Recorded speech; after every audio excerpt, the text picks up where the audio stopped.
Thank you, Mr. Speaker. This bill designates June 19th as an official holiday to commemorate the end of chattel slavery.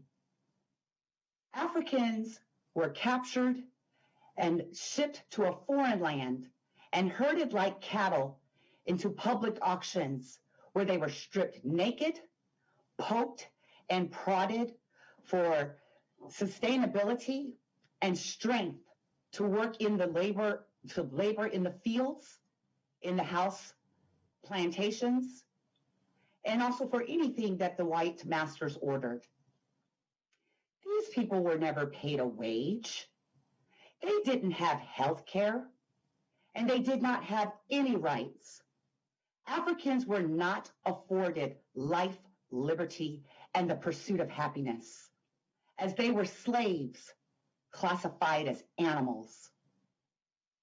On June 19th, 2.5 years after President Lincoln signed the Emancipation Proclamation, news arrived in Galveston, Texas, that all enslaved persons were now released from the bondage of slavery.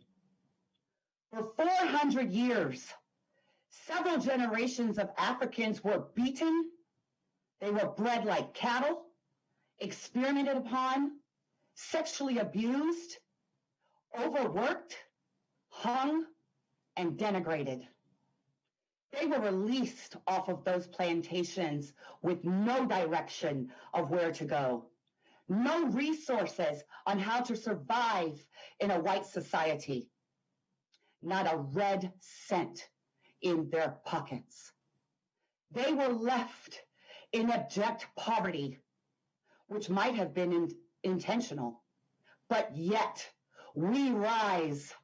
Mr. Speaker, 150 years of black codes, race riots, exclusionary and Jim Crow laws, the crack invasion, over-incarceration, and death did not stop people like George Washington Bush, who settled Washougal and Tumwater, Washington. And for our first Black city mayors like Harold Moss of Tacoma and William Craven of Roslyn. Yet we rise. This country, Mr. Speaker, has passed 8 civil rights acts. Yet my brothers and sisters are still being killed in the streets and in their beds. My people are still in abject poverty with insurmountable barriers. Some say that the cost is just too much to acknowledge the end of slavery. To that I say, Mr. Speaker, it's not even close to the real cost of racial injustice, as the data shows that this country made over $3 trillion on the backs of my ancestors. So this is just a down payment.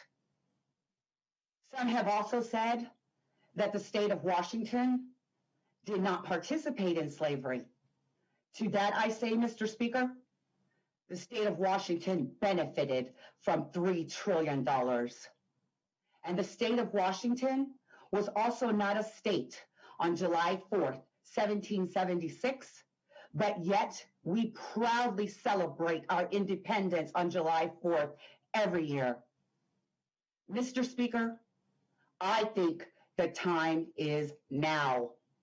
This bill is more than just about a holiday.